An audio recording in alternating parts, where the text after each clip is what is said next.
Okay, so what do you guys think? Who you guys got? Pacers, Thunder. Obviously, the Thunder, betting odds wise, every analyst is picking the Thunder. What do you guys think? It's how far in. Are you? I think the Thunder game 6. 6 games? Yeah. Okay. I So think you got the Pacers taking 2. No, yeah. it's sad because I'm like, wow, that's respect to the Pacers. But this is the NBA Finals. Who do you have? Me? Yeah. Honestly, I think it's going to be the Thunder in 5. And I'm just giving the Pacers a game because the Wolves got a game. Yeah, obviously you have a super fast paced offense, supposed to be offensive juggernaut.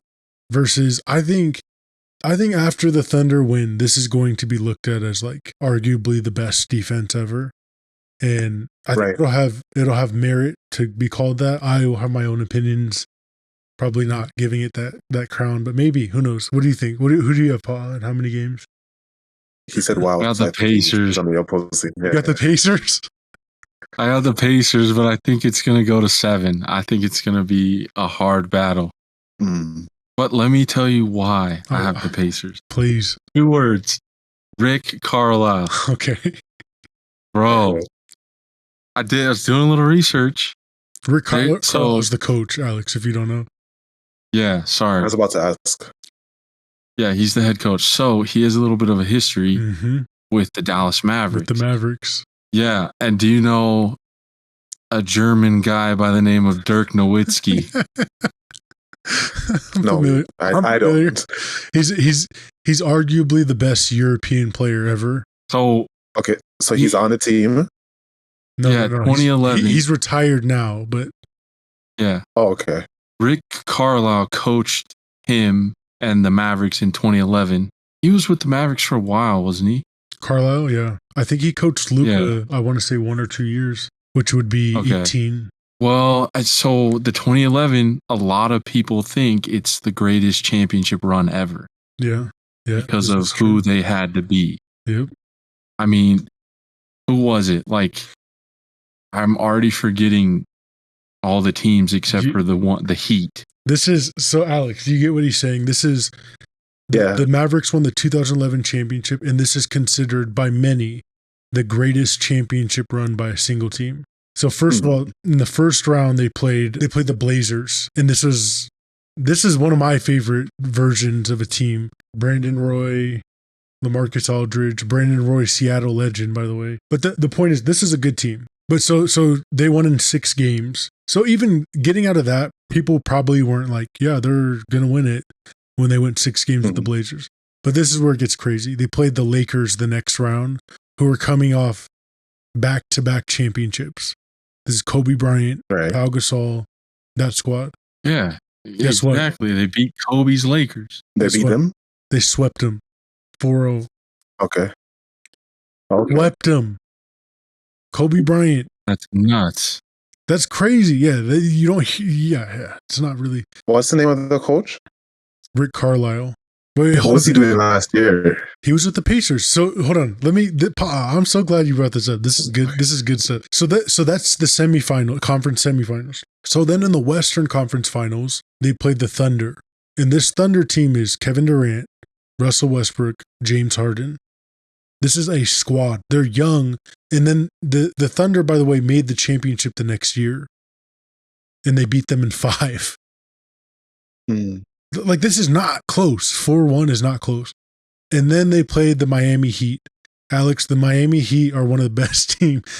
This is LeBron James, Dwayne Wade, who at that time, he's arguably top 3 to 5 player in the NBA, playing next to LeBron James, who's the best player. It's him or Kobe at that point. He was a shooting guard, right? D-Wade, yeah. Yep. Technically? Yeah, he won a championship in 2006 with Shaquille O'Neal, but without LeBron. So you already have a guy who has a championship and is an MVP candidate, and you add LeBron, add Chris Bosh, who's a perennial all-star, one of the best power forwards in the game at the time. This is just a juggernaut of an offense. I remember seeing, there's a video on the channel about that finals run, and I remember the betting odds for the Heat were just like, it was like the Heat are winning. It's like, are they winning in 5 or are they winning in 4? So you're right. This is a good point. This is a really good point. He's been here before with the major underdog. All that to say, I think he's the clutch factor. I think they're going to do it. I have a hard time like putting a coach's experience, because they coach, but they're not necessarily on the court. I think in a lot of sports that's the case. In basketball, I do think, especially in the playoffs, coaching is like it's a major factor. I think you can get far with a experienced and good coach. Yeah.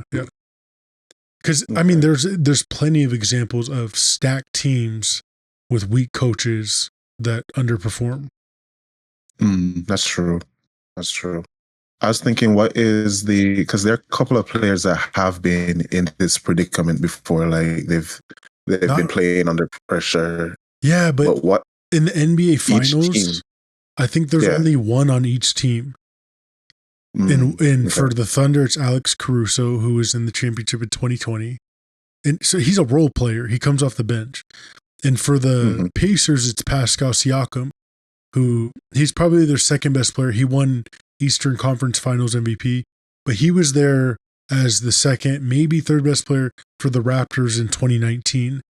So, I mean, so we're years removed from it, but it's still like the only people that have been here is Siakam, Caruso, and then Coach Carlisle.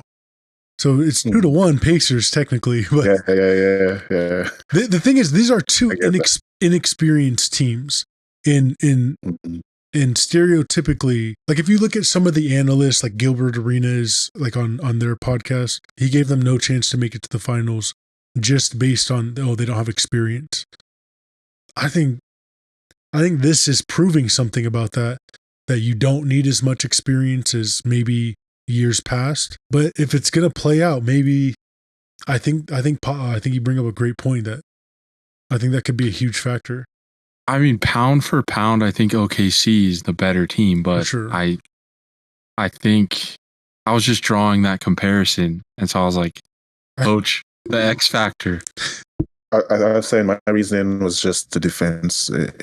You see a pattern in the defense on OKC, and they have an ability to just like kind of disrupt rhythm, like whatever pace the other side is having, they're able to play that against them. Yeah. Forced in turnovers kind of thing. Yeah, and I think you could make the argument that the Pacers are the best offense in the league. I think it's a tough argument, and honestly, it's not one I believe, but I think the argument's there. I think undeniably the Thunder are the best defense in the league, and I think it's by a wide margin. Another parallel I was going to bring up relating to the Pacers is the Nuggets are the team that went 7 games with the Thunder, and the Nuggets are viewed as an offensive team. Their starting unit is the best offense in the league. Their bench, their rotation is weaker, and that's where they have some drawbacks when people are in and out. But there's some parallels where the Pacers are a dynamic offense. They play really fast pace, and they can bring something to the Thunder that I don't think any other team can bring, and that's they don't make the mistakes other teams make in pressure, which will be interesting to see against a pressurized defense. It's pace versus pressure. Yeah.